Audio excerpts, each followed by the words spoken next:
ओं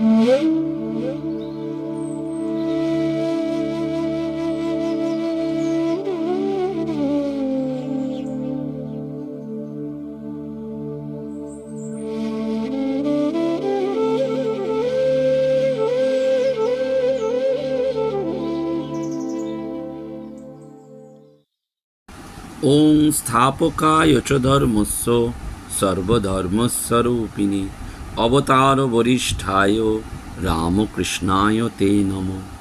अज्ञानतिमिरान्धस्य ज्ञानाञ्जनशलाकया चक्षुरुन्मीलितं येन तस्मै श्रीगुरवे नमो। नमस्कार। श्री श्री ठाकुर श्री श्री मा एवं स्वामीजी महाराजेर रातुल चरणे बलुंठित प्रणाम निवेदन करी। आचार्यानां महाचार्य भगवान श्रीरामकृष्ण परमहंसदेव समग्र विश्व शिक्षक। आज शिक्षक दिवसेर पुण्य पवित्र दिने ठाकुरेर चरणे प्रणाम निवेदन करी। आमार मंत्रदाता गुरु महाराजेर चरणे प्रणाम निवेदन करी। आमार समस्त शिक्षादाता गुरु महाराज अर्थात शिक्षादाता जे आचार्य तादेर चरणे प्रणाम निवेदन करी। रामकृष्ण मठ मिशनेर समस्त सन्यासी सन्यासिनी मायेरा, बेलगाछिया शारदा संघेर माताजीरा, श्री श्री शारदेश्वरी आश्रमेर माताजीदेर एवं ब्रह्मचारिणी कृष्णप्रिया मा एवं श्यामादास महाराजेर चरणे बलुंठित प्रणाम निवेदन करी। आमार समस्त शिक्षक शिक्षक महाशय समस्त सहकर्मी शिक्षक शिक्षक महाशयेर प्रति प्रणाम निवेदन करी। आमार पितामाता जारा सर्वश्रेष्ठ शिक्षक, आमार जेठू জ্যাঠামশাই এবং এখনও চলার পথে যারা আমাকে নিয়ত শিক্ষা দান করে যাচ্ছেন সেই সমস্ত শিক্ষক কুলের প্রতি বারবার প্রণাম। আপনাদের সকলকে ভুলুণ্ঠিত প্রণাম জানাই। আজ ডক্টর সর্বপল্লী রাধাকৃষ্ণনের পুণ্য জন্মদিন। তিনি ছিলেন এক আদর্শ শিক্ষাব্রতী। 1888 খ্রিস্টাব্দের 5ই সেপ্টেম্বর মাদ্রাজের তিরুতানি নামক একটা ছোট্ট শহরে তিনি জন্মগ্রহণ করেন। এক নিম্ন মধ্যবিত্ত গোঁড়া তেলেগু ব্রাহ্মণ পরিবারের সন্তান হয়েছিলেন এবং পরবর্তীকালে 1937 খ্রিস্টাব্দে তিনি স্যার উপাধি পান। স্বাধীনতা লাভের পর অবশ্যই উপাধি তিনি ত্যাগ করেন।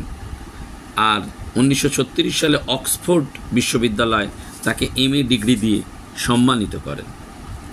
সত্যি সত্যি তিনি আমাদের কাছে অগ্রদূত। শুধু অগ্রদূত নন, তিনি রাষ্ট্রপতির পদ থেকে যখন 1967 সালের 9ই মে অবসর গ্রহণ করেন, সেখানে মাদ্রাজ শহরের মাইলাপুর অঞ্চলে গিরিজা নামক একটা বাসভবনে তিনি অবসর জীবনযাপন করতেন।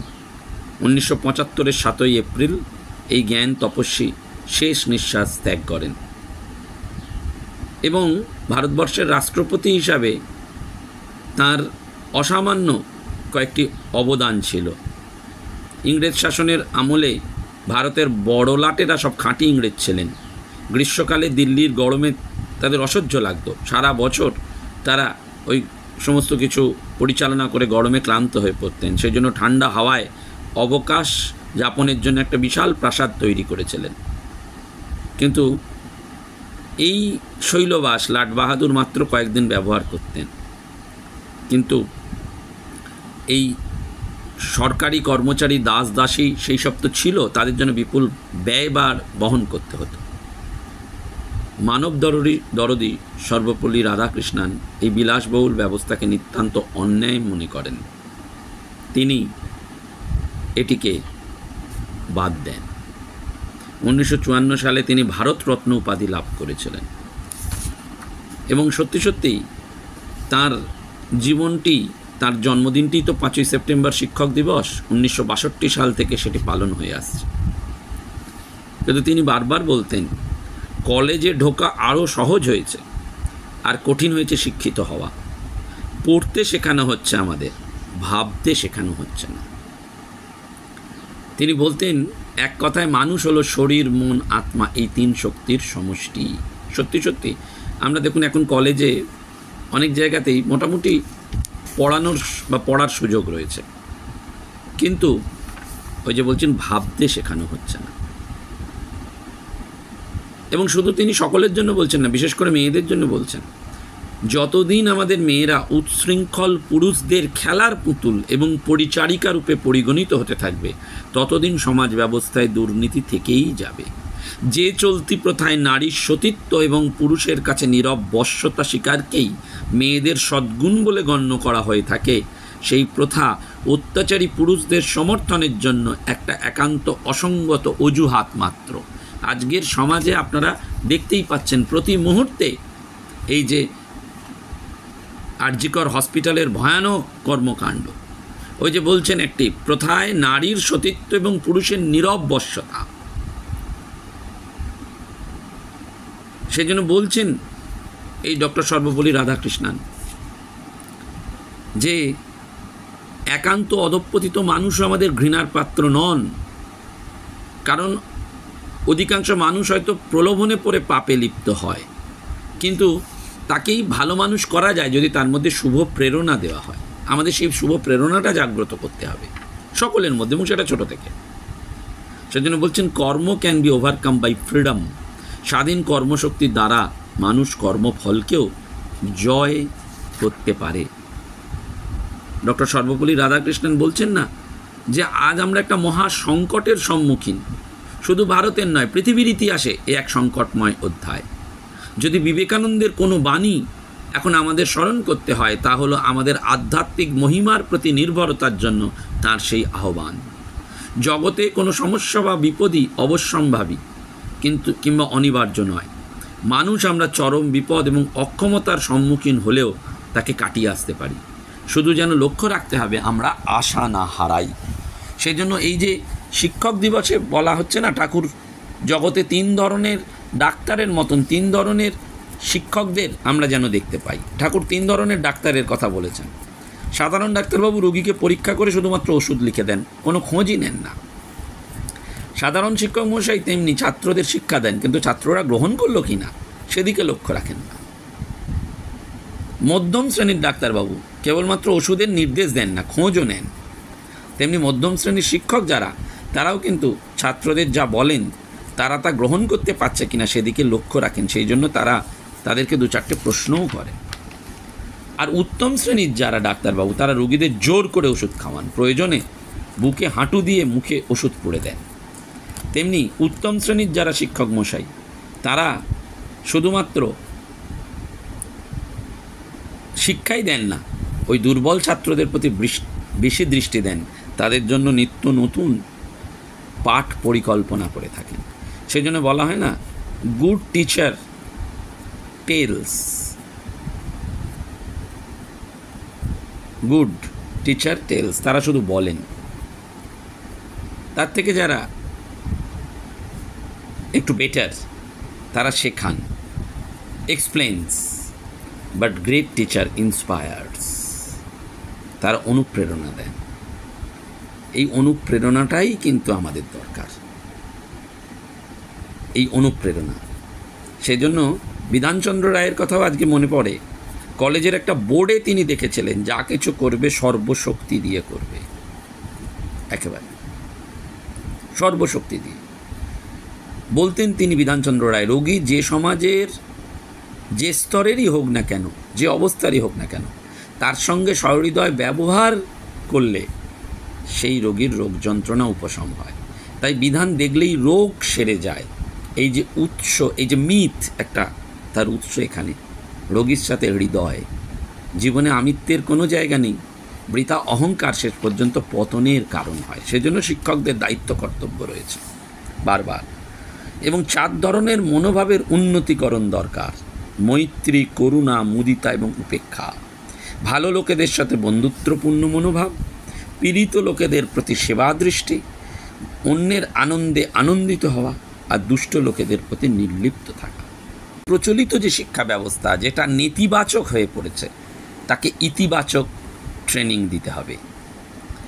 সেজন্য নিজের সাথে ঠিকমতো সম্পর্ক স্থাপন, অন্যের সাথে সম্পর্ক স্থাপন এবং অন্য কোনো ব্যক্তির সঙ্গ ছাড়াও এই সম্পর্ক স্থাপনটি করতে হবে। শিক্ষা মূল বস্তু হচ্ছে ছাত্রদের ব্যক্তিত্বের উন্নতি সাধন। সেইটা কি করে হবে? চরিত্র গঠিত হয় বারবার কাজ করার মধ্যে দিয়ে, এবং যার দ্বারা এই সংস্কার তৈরি হয়, একটা স্বাভাবিক শক্তিশালী চরিত্র গঠিত হয়, সেটি দরকার। স্বামীজি বলছেন, যদি কোনো ব্যক্তি ভালো চিন্তা করে এবং ভালো কাজ করে, তার সমস্ত কাজেই একটা ভালো ছাপ পড়বে এবং তার ইচ্ছা শক্তিও ভালো কাজের দিকে অগ্রসর হবে। যখন কোনো মানুষ অনেক ভালো কাজ করে, অনেক ভালো কাজের কথা চিন্তা করে, অনেক ভালো ভালো বিষয়ে চিন্তা করে, তখন তার মধ্যে একটা ভালো কাজ করার স্পৃহা অটোমেটিক্যালি গড়ে ওঠে। সেই জন্য আমাদের শ্রবণ, মনন এবং আত্মীকরণ দরকার। অলভিন টফলার বলছেন, ভবিষ্যতে তাকেই অশিক্ষিত বলা হবে যে লিখতে পড়তে পারে না, এমন ব্যক্তিকে নয়। যে ব্যক্তি নিজের জ্ঞানের সঠিক প্রয়োগ করতে পারে না, তাকেই অশিক্ষিত বলা হবে। সেই জন্য প্রত্যেকটি জীবনকে নিয়ে যেতে হবে। স্বামী রঙ্গনাথানন্দজি মহারাজ খুব সুন্দর করে বলছেন একটি কথা, যে আমাদের সীমিত ব্যক্তিত্ব থেকে পূর্ণ ব্যক্তিত্বের দিকে এগিয়ে যেতে হবে। সীমিত থেকে পূর্ণ ব্যক্তিত্ব। সমাজের বিভিন্ন স্তর থেকে আসা শিশুদের প্রতি আমাদের এই লক্ষ্যটা রাখতে হবে। টেইলার্ড দ্য সার্ভিনের ফিনোমেনন অব দ্য ম্যান, এই বইতে খুব সুন্দর করে বলা আছে, প্রত্যেক স্বতন্ত্র ব্যক্তিত্ব তার জৈবিক স্বাতন্ত্র্যকে ছাড়িয়ে যখন সচেতনভাবে সমাজের কর্মকাণ্ডের সঙ্গে একাত্ম হয়ে যান, তখনই তিনি পরিণত হন পূর্ণ ব্যক্তিত্বে। বিলিয়ার্ড বল যেমন অপর একটা বলের সাথে ঠোকাঠুকি করে, তেমনি সংকীর্ণ ব্যক্তিত্বের একজন মানুষের ধর্মই হচ্ছে অন্যের সাথে ঠোকাঠুকি আর রেষারেষি করা। সেই জন্য কিন্তু আমাদের এই সংকীর্ণ ব্যক্তিত্ব থেকে পূর্ণ ব্যক্তিত্বের দিকে যেতে হবে, যেখানে মনের বিস্তৃতি দরকার। সেজন্য বলা হয় যে সীমিত স্বতন্ত্র ব্যক্তিত্বকে আমরা বলতে পারি ব্যক্তিত্ব, আর পূর্ণ ব্যক্তিত্বকে আমরা বলতে পারি বিকশিত ব্যক্তিত্ব। ঠাকুর বলছেন, কাঁচা আমি আর পাকা আমি। রক্ত মাংসের এই জৈবিক দেহটার ওপর যে বেঁচে আছে সে কাঁচা আমি, তার আত্মিক উত্তরণ হয়নি, আধ্যাত্মিক উত্তরণ হয়নি। তাকে সেই বিকশিত ব্যক্তিত্বের দিকে নিয়ে যেতে হবে। এই বিকশিত, আমরা ব্যক্তির জাঁতাকলে আটকে পড়েছি। এই বিকশিত ব্যক্তি হতে গেলে তাকে স্বতন্ত্র, শিক্ষার কাজই হচ্ছে এই ব্যক্তিত্বের স্বতন্ত্রতা এনে দাও। এই স্বতন্ত্রটা আসছে না স্কুল, কলেজ, বিদ্যালয়ে। সেই জন্য স্বামীজি বারবার বলেছেন না, যে এই ব্যক্তিত্ব থেকে বিকশিত ব্যক্তিত্ব হওয়ার যে উপায়টা কি, বিকাশ মানে বিস্তৃতি, প্রসারণ, সেটা দৈর্ঘ্য প্রস্থের প্রসারণ নয়, আধ্যাত্মিক প্রসারণ, যেটি হতে পারে ত্যাগ এবং সেবার দ্বারা। ভারতবর্ষের জাতীয় জীবনের আদর্শ হচ্ছে ত্যাগ এবং সেবা। এই আদর্শের পথে যে এগোবে সে এগোবেই। সেই জন্য শিক্ষক যারা একঘর শিক্ষার্থীকে বড় করে তোলেন, কিন্তু মজার ব্যাপার, এরকম কয়েক হাজার শ্রেণীকক্ষই তো একটা ভারত রাষ্ট্রকে বা ভবিষ্যৎ রাষ্ট্রকে ধরে রয়েছে। সেজন্য বিদ্যালয়ের ঘরে ঘরে এই রাষ্ট্রকে আমরা তৈরি করছি। সেজন্য আমাদের এই মাস্টারমশাইদের, শিক্ষকদের দায়িত্ব যে এই বিকশিত ব্যক্তির জন্য যে চরিত্র শক্তি, সেটিকে জোর দিয়ে দেখা। একটা ব্যক্তির দুই ছেলে, একদিন বাজার থেকে দুটো ফল কিনে বড় ছেলেকে দিলেন আর ছোট ছেলেকে দিলেন। বড় ছেলেটি ফল নিয়ে দেখে বলল, বাহ, বেশ রসালো। সে ভেতরে দরজা বন্ধ করে গিয়ে খেয়ে নিল, আর মুখটুক মুছে এসে আবার বন্ধুদের সাথে খেলতে লাগলো। আর ছোট ছেলে কিন্তু সেটা পেয়ে সোজা ছুটে গিয়ে তার সাথীদের সাথে বাগানে উঠোনে যারা খেলছিল সবাই মিলে ফলটিকে ভাগ করে খেলো। এই দুটো শিশুর মধ্যে কে সত্যিকারের শিক্ষিত? প্রথম জনের প্রখর বুদ্ধি, সে আত্মকেন্দ্রিক, আর দ্বিতীয় সে কিন্তু বিকশিত ব্যক্তির পরিপূর্ণ প্রকাশ। সে আত্মিক বা আধ্যাত্মিকভাবে বিকশিত, প্রসারিত, তাই তার অপরের জন্য ভাবনা এসেছে। এই সেবার মনোভাব আমাদের সমাজে আজকে আর নেই। অফিসে যান, ডাক্তারখানায় যান, হসপিটালে যান, প্রাপ্যটুকুও আমাদের যেটা সেটা পাচ্ছি না। কেন? শুধু আমরা নিজের স্বার্থ নিয়ে যাচ্ছি। কিন্তু বিদেশে এই সেবার ভাবকেই প্রত্যন্ত করে রয়েছে। স্বামী রঙ্গনাথানন্দজি মহারাজ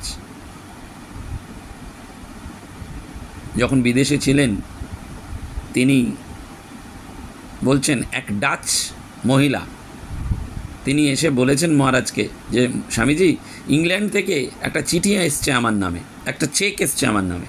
চিঠিতে লিখেছে যে আমি নাকি বার্ধক্য ভাতা পাওয়ার জন্য যোগ্য। আমি আদপেই বুঝতে পারছি না যে কী করে আমি পেনশনের যোগ্য হয়ে উঠলাম। অর্থাৎ মহিলা জানতেনই না ব্রিটিশ সরকারের কাছে তার পাওনা কথা, কিন্তু সরকার তার কথা মনে রেখেছে। তার জন্য তাকে মাথা খুঁড়তে হয়নি, অন্য দরজায় ঘুরতেও হয়নি, তিনি নিজেরটা নিজেই পেয়েছেন। এই জন্য বারবার স্বামীজির ওই ছোট্ট কথা, নিজে গড়ে ওঠা আর অপরকে গড়ে তোলাই হচ্ছে আমাদের ঐকান্তিক লক্ষ্য। এটিই বিকশিত ব্যক্তিত্ব। শিক্ষকদের সেটি দায়িত্ব, কর্তব্য। বেদান্ত সেটি করতে পারে এবং সেই জন্য চিন্তাশীল মানুষ হতে হবে।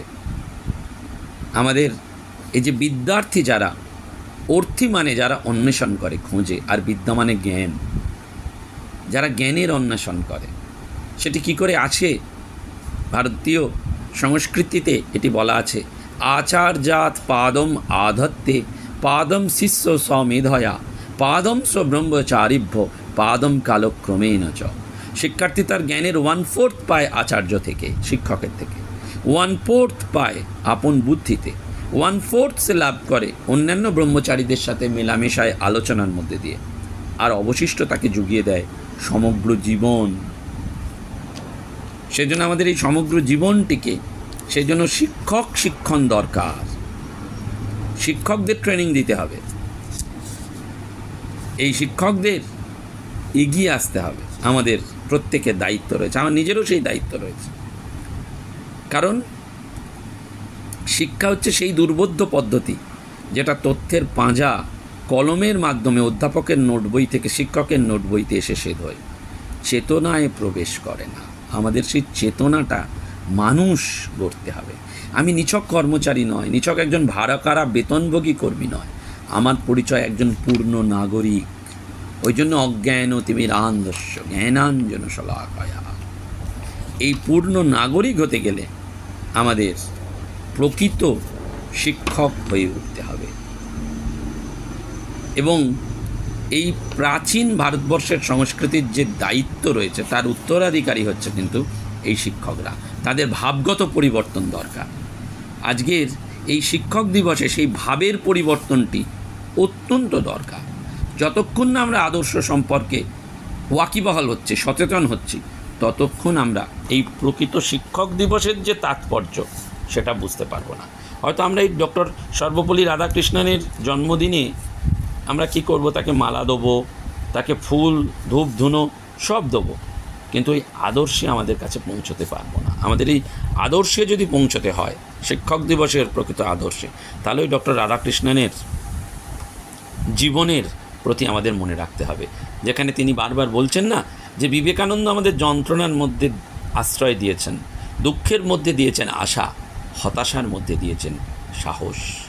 পলায়নী মনোবৃত্তি নয়, আমাদের সর্বজনীন উন্মত্ততায় আমরা আক্রান্ত, সেটা থেকে সরে আসতে হবে। আমাদের এগিয়ে যেতে হবে। বিশ্বজগতে যত পরিবর্তন মানব প্রকৃতি সেটিকে সম্ভব করেছে। আমাদের আধ্যাত্মিক সম্পদ যেটি রয়েছে সেটিকে আমাদের ফুটিয়ে তুলতে হবে।